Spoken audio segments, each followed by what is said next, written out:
안녕하세요, 마량입니다.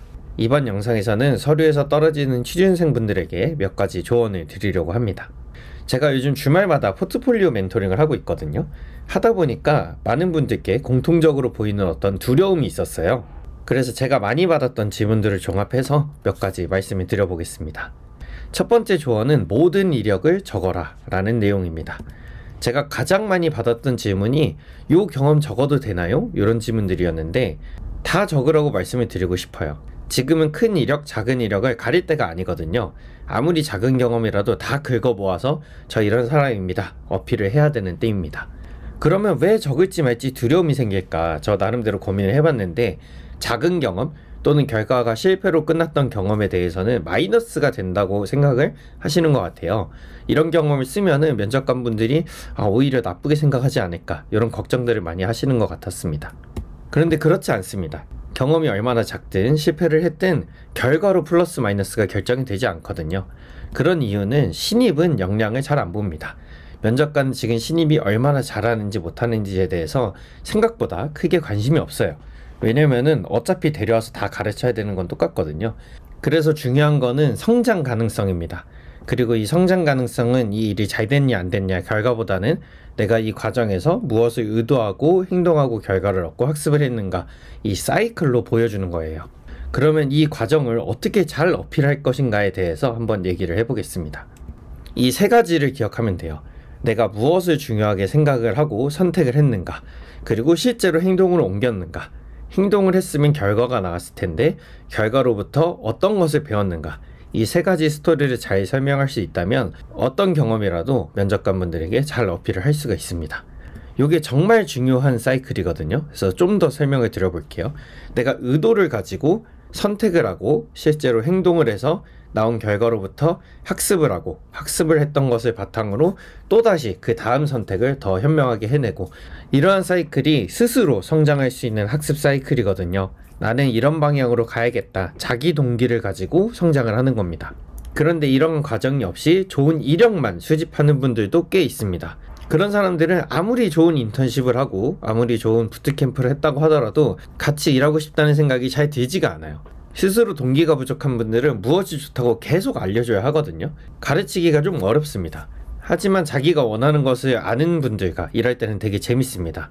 이 사람이 원하는 것과 회사의 목표를 조금만 잘 맞춰주면 잘 따라오거든요. 업무적인 스킬과 역량을 조금만 도와주면 돼요. 하지만 아쉽게도 이러한 사이클을 갖고 있는 신입분들이 정말 드물어요. 그래서 이 영상을 보시는 분들은 남들보다 좀 더 잘 어필을 할 수 있을 거라고 저는 생각을 합니다. 그래서 이 사이클을 어떻게 이력서 포트폴리오에 녹여서 면접관분들에게 어필을 할지 서류 스킬에 대해서 설명을 드려볼게요. 그래서 두 번째 조언은 이력서 포트폴리오에 있는 어떤 공식입니다. 이력서 포트폴리오에 대해 말씀드리기 전에 먼저 전제를 하는 거는 제가 개발자잖아요. 그래서 쭉 앞으로 말씀드리는 내용이 개발자 기준으로 얘기를 하는구나 라고 고려를 해주시면 좋겠습니다. 먼저 이력서는 어떤 경험을 쌓았는지 간략하게 서술을 하는 문서예요. 그래서 면접관은 이력서를 보고 최소 요구사항을 빠르게 판단합니다. 이 사람이 이런 경험을 가졌구나, 우리 회사는 이런 역량이 있는 사람을 원하는데 맞구나, 그래서 이렇게 빠르게 판단을 하고 넘어가는 건데, 그래서 양식이 어느 정도 정해져 있습니다. 내가 어디에 소속했었고 거기서 어떤 역할을 어떤 직책으로 했고 내가 진행했던 프로젝트들은 어떤 것들이 있었고 프로젝트마다 내가 기여했던 상세 업무, 그리고 그 밖에 기타 정보들을 담으면 됩니다. 그래서 요 네모 박스 친 소속, 역할, 프로젝트, 상세 업무는 내가 어디에서 일했던 경력과 구체적인 업무, 프로젝트들에 대한 양식이고, 그 외에 기타 정보는 뭐 내 이름, 연락처, 학력, 나 어떤 거 할 수 있다, 회사 외에도 했던 어떤 대외 활동들을 적으면 되겠습니다. 그래서 요거를 언티드 이력서 양식을 통해서 자세하게 설명을 드려볼게요.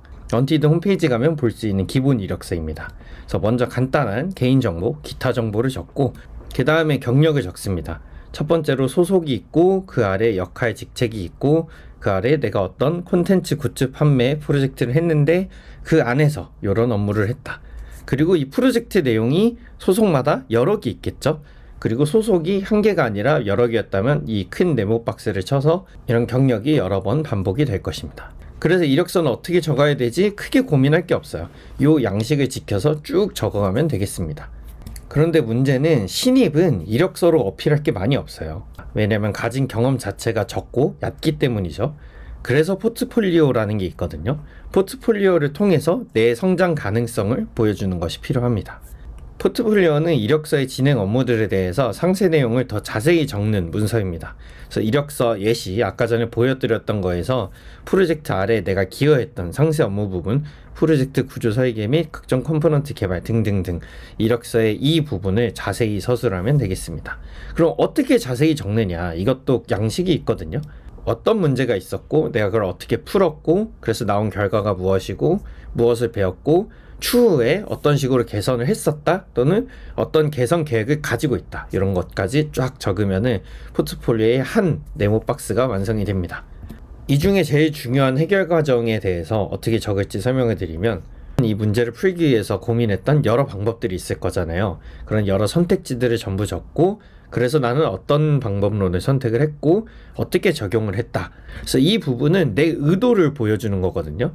나는 이 문제를 어떻게 바라봤고 그래서 어떤 선택지들을 떠올렸고 그런 그 선택지마다 장단점이 있었을 텐데 우리 상황에 있어서 어떤 장점이 유효하다고 생각을 했기 때문에 결정을 했다.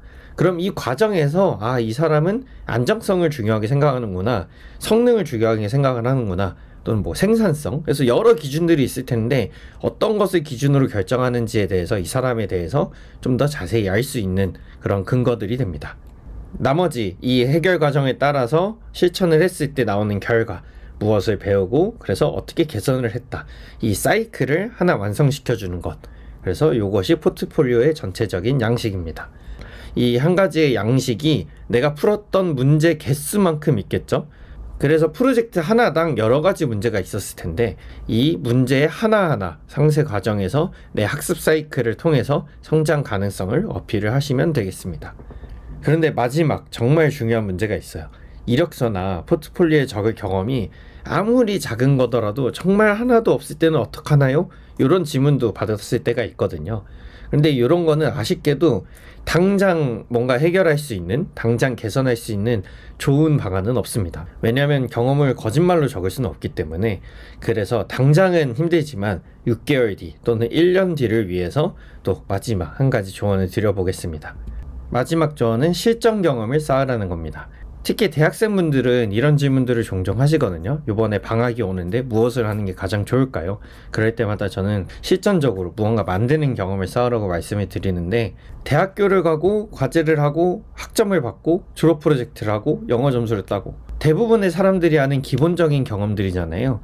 옛날에는 모르겠지만 요즘에는 이런 경험들이 크게 면접관분들에게 어필이 되지가 않습니다. 그 이유는 뭐냐면 내가 어떤 것을 공부했던 경험은 내 성장 가능성을 보여주기에 약하거든요. 이 성장 가능성이라 함은 아까 전에 말씀드렸던 어떤 의도를 가지고 행동하고 학습을 하는가, 이 사이클이 잘 안 보인다는 겁니다. 그래서 내가 공부했던 것을 활용하는 실전 활동들이 필요합니다. 이 실전 활동을 통해서 이 성장 사이클을 경험할 수가 있거든요. 그러면 어떤 실전 활동들이 과연 도움이 되는지 몇 가지 추천을 한번 드려보면은, 제가 가장 많은 분들께 드리는 추천은 프로젝트 경험입니다. 이 프로젝트라는 것이 어떤 것을 만들고 내보이고 결과를 얻는 활동이잖아요.